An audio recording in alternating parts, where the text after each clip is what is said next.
نشي مستقل بیرغ آزاد افغانستان مستقل نشي ولکه د پاکستان د بیا ودرېږي ولکه د ایران د ودرېږي دا ټول وطن مو ورخي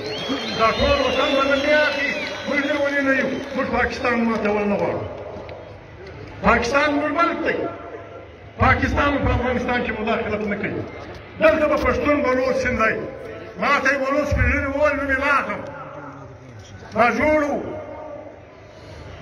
ملکستین له ورغلو د ده زوی ولاړ و یو یې ملګری دی اوس پارټۍ مشر سړی دی هغه هم نه ولاړ و ما ته یې وویل رانږدې شه بستره پروت و بله ناجوړي و دا عینکې پورته کړلې و ما ته یې وویل ول ما چې څه زده کړي دي زما استاد عبدالصمد خان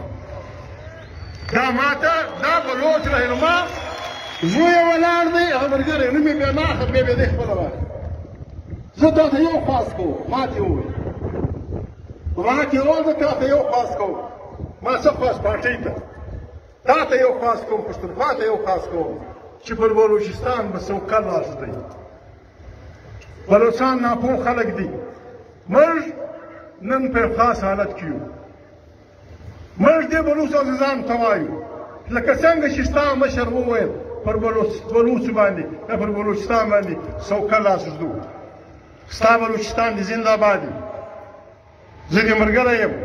زه دې کومکي یم زما نه پښتونخوا ملي پارټۍ موږ هم دا حق لرو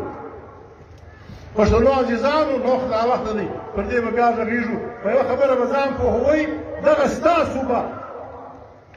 دغه ستا صوبه د هندوستان تر ټولو لومړی د مسلمانانو چیف کمیشنر صوبه وه صوبه سرحد د پنجاب برخه وه سند نه وه صوبه دا صوبه چې د ګنډمک په معاهده کې کومې پښتني سیمې پښین ګټ پول دا اشراق پول دا یې راپرې کړې تا چوټیالي بارکان ژوب ګورۍ ورسره ګډ کړي په دې ته یې د برټیش افغان پر ځای برټیش بلوچستان نوم ورکړي په 1880 د خان شهید ګډ سیاست پر دې خبره و چې دا صوبه دې هم د ګورنر صوبه کې په دا کې د خان شهید ته د محمد علي جناح حمایت حاصل او دا ټیک ده دا چیف کمیشنر صوبه په موږ بلوچان کلات ملات دا نه وګر دا جلال چې دا دي د ګورنر صوبه سي موږ هر وخت آئیني جنګ کړی دی